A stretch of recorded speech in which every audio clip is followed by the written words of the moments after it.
buruk sangka ketika ada orang yang memang waduh umurnya tua kok masih begitu, kita doakan saja ya. Dan kita syukuri ketika kita senantiasa Allah panggil hati kita ingin berbuat ketaatan ya.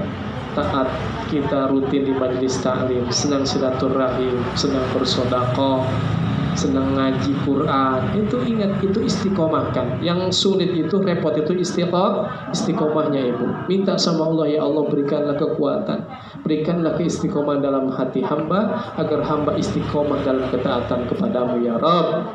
Itu. Kita lihat dosa kita banyak banget dulu. Jangan putus asa daripada rahmat Allah. Sebanyak apapun dosa yang kita lakukan di masa lalu ibunda, jauh lebih besar daripada ampunan Allah Subhanahu wa ta'ala. Kita bayang itu dosa-dosa kita ya. Bayangkan, kita minta ampun sama Allah. Kenapa? Karena Allah senang ibunda datangnya hamba Allah nangis, tobat kepada Allah ya. Itu Allah lebih senang ya. Kita umpama kita punya barang yang berharga, sangat berharga, kemudian kita hilang barang tersebut, sedih nggak? Sedih. Nah setelah hilang ketemu, seneng nggak? Nah itu Allah lebih senang kedatangan hambanya yang berlumuran dosa, kemudian dia insaf tobat minta ampun kepada Allah Subhanahu wa ta'ala ya. Jadi artinya selagi Allah memberikan kesempatan hidup kepada kita, selagi hayat di kandung badan, mari kita syukuri.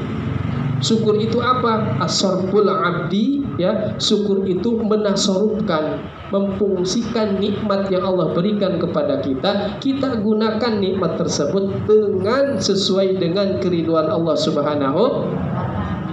Kita duduk di majelis talim, Allah ridho enggak? Ridho, itu syukur. Dengan usia Allah tambahkan kita rajin kebaikan, baca Quran, baca sholawat, zikir, Allah ridho enggak? Itu syukur ya, atas usia kita. Fungsikan betul. Bukan alhamdulillah, perlu pembuktian ya. Itu diawali dengan alhamdulillah, tapi jangan alhamdulillah terus ya, actionnya enggak ada ya. Itu tanda bukti syukur. Gunakan kesempatan sebaik mungkin ibu ya, istiqomahkan dalam pengajian. Inilah menjadikan paku-pakunya bumi ibu. Ketika sudah nggak ada pengajian, sudah tidak ada yang zikir, sudah ada istighfar, tidak ada yang tahajud, baca Quran, waduh ya. Makanya harus berterima kasih sama ibu-ibu, sama pengajian-pengajian, sama orang-orang ahli zikir, sama orang ahli tahajud yang senantiasa menadahkan tangannya minta ampunan kepada Allah Subhanahu. Harus, kalau udah nggak ada itu udah ya. Masya Allah, barakallah. Kita doakan ibunda, guru-guru kita berikan kesehatan oleh Allah Subhanahu wa ta'ala ya. Baik para habaib, para syekh, para ustaz-ustazah diberikan kekuatan oleh Allah Subhanahu wa ta'ala. Amin ya Allah. Semoga ibunda juga sama diberikan kesehatan ya, ketenangan batin, istiqomah dalam kita melaksanakan ketaatan kepada Allah Subhanahu wa ta'ala. Kemudian yang terakhir, sabar indal musibah ya. Yang ketiga yaitu ya, yang ketiga, sabar indal musibah, sabar ketika kita mendapatkan musibah. Caranya bagaimana Ustadz menyikapinya?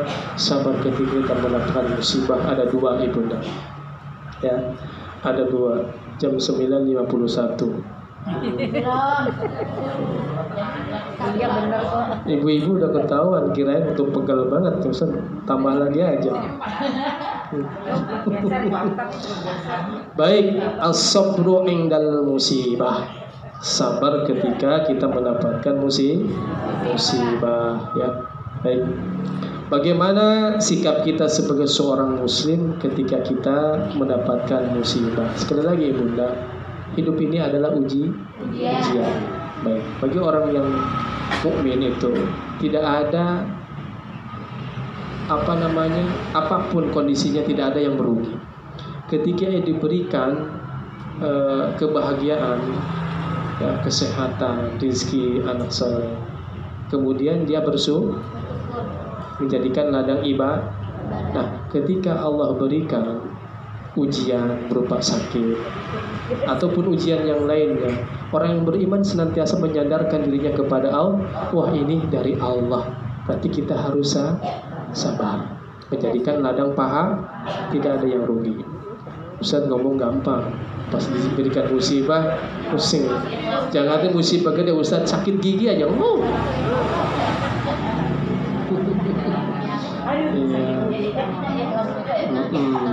Nah, kemudian bagaimana cara kita menyikapi itu? Yang pertama, ibu rahimakumullah, ma asaba min musibatin illa biiznillah. Dan surat At-Taghabun ayat 11. Wajib bagi kita ya, untuk mengimani bahwa setiap musibah yang datang itu merupakan atas kuasa izin dari Allah Subhanahu, semuanya dari Allah ya. Nah, jadi kita imani itu.